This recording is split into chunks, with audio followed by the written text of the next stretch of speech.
You're not crazy for thinking something's off. You're not crazy for feeling the rules keep changing. You're not crazy for feeling like nothing you do is ever right. You are not crazy. But here's the thing nobody's telling you. There might be a reason it feels this way. And today, I'm going to show you exactly what that reason could be, and more importantly, what you can actually do about it. If you're a dad going through a high conflict co-parenting situation, you've probably already searched for this. Is something wrong with my ex? Am I overreacting? Why does every single conversation feel like a trap? And maybe you've come across the word narcissist. Now, I want to be clear about something. I'm not here to diagnose anyone. I'm not a therapist, but what I am going to do is walk you through a set of patterns, real patterns. Patterns that researchers have studied, patterns that thousands of men in your exact situation have recognized, and if these patterns sound familiar, that's not you being crazy. That's you finally seeing what's actually happening. If this is landing for you, hit subscribe because what's coming up next is where this gets real. By the end of this video, you're going to have a framework, a real one.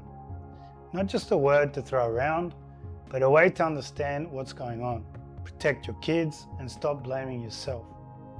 And the tool I'm going to give you at the end, it takes 2 minutes. But it changes everything. And before we get into the patterns, we need to talk about something first. Because I think this might be the most important part of this entire video. When you're in this kind of situation, the thing that really gets you is not just what your co-parent does. It's what happens inside your own head afterwards. You have a conflict, they say something cruel, and the very next thought you have is, maybe I deserve that. Maybe I'm being too sensitive. Maybe I'm the problem. And that loop, that right there, that's not a character flaw. That's a survival response. Your brain learns somewhere along the way that if you question the other person, the situation gets worse. So instead, your brain turns the lens on you. It's easier to blame yourself than to face the possibility that the person you're co-parenting with might not have your best interests at heart. But here's what I needed you to hear. Blaming yourself doesn't make the situation better. It makes you invisible to it. And this loop, this self-doubt loop, is actually one of the first signs that something bigger is going on. Which brings us to the patterns. And pattern number 1 is the rules keep changing. 1 week, bedtime's at 8. The next week, it's 9:30. 1 month, you're supposed to communicate through an app. The next month, they're texting you directly and getting upset when you don't respond fast enough. And when you bring it up, that's always been their rule. You agreed to that. I can't believe you make this about rules. Now, co-parenting kids is messy. Kids get sick, schedules shift, that's normal. But when the changes are always one-sided, when you're the one always scrambling to catch up, and when you get blamed for not keeping up, that's a pattern. And researchers call this moving the goalposts. And it's one of the most commonly studied behaviors in high conflict co-parenting situations. The reason it works is because it keeps you off balance. You can never predict what's coming. So you spend all your energy trying to adapt instead of questioning whether the situation is fair. Pattern number 2 is where it gets personal, because this one doesn't just affect you, it goes after your identity as a father. Pattern number 2 is everything is your fault. You missed a school pickup by 10 minutes because of traffic, and somehow that becomes evidence that you don't care about your kids. You asked for clarification on a custody arrangement, and that becomes you being difficult. You set a boundary and suddenly you're controlling. And this one hits different because it targets something deep. It targets your identity as a father. It makes you feel like no matter what you do, you're failing. And that feeling, that's by design. In psychology, there's a concept called DAVO. It stands for deny, attack, reverse, victim, and offender. It's when the person who's actually causing harm flips the script and positions themselves as the victim.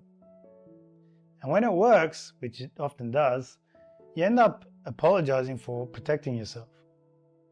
But pattern number 3, that one's the hardest to see. Because it doesn't happen to you, it happens through you. Pattern number 3, the kids are in the middle.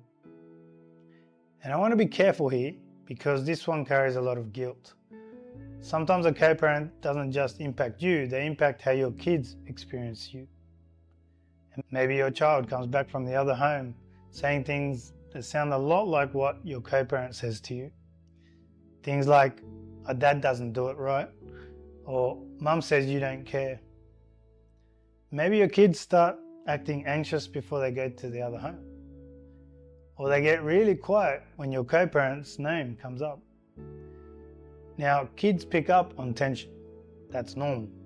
But when a child is constantly being put in the position of choosing a side, when they feel like they have to report back, that crosses a line. That's not co-parenting, that's using your child as a tool. And the reason this pattern is so hard to see is because your brain doesn't want to believe it. Because admitting that your co-parent is doing this means admitting that your kids are being hurt. And no father wants to sit in that. But you have to see it because your kids need you to. If this video has given you words for something you've been feeling but couldn't say, hit the subscribe button because the next part is where we actually fix it. Okay, so now you've seen the patterns. And I know this might feel heavy right now, maybe even a little overwhelming. But here's where we shift. Because knowing the pattern is step 1. What matters is what you do next. And I want to give you one framework, one thing you can start doing today. It's called pattern documentation. Not to build a case, not to win, but to get clarity, to stop the self-doubt loop we talked about at the beginning. And here's how it works. Every time one of those patterns shows up, the moving goalposts, the blame shifting, the kids being put in the middle, you write it down.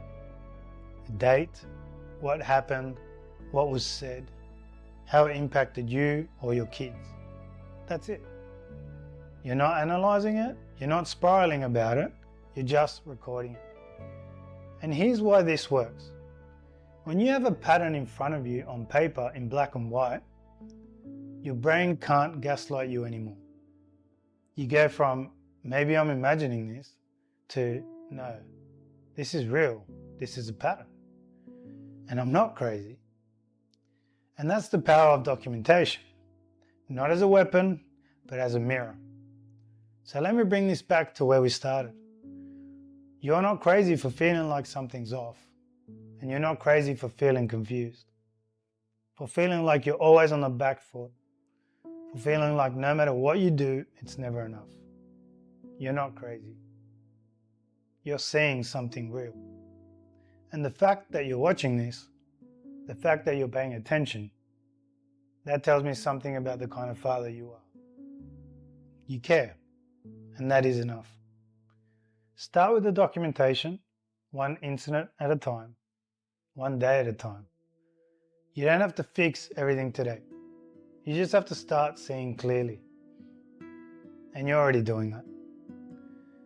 If this video helped you, or if it made you feel even a little less alone, hit subscribe because I have a video coming up that goes deeper into exactly how to set boundaries with a high conflict co-parent without losing your mind. And that one you don't want to miss. I'll see you there.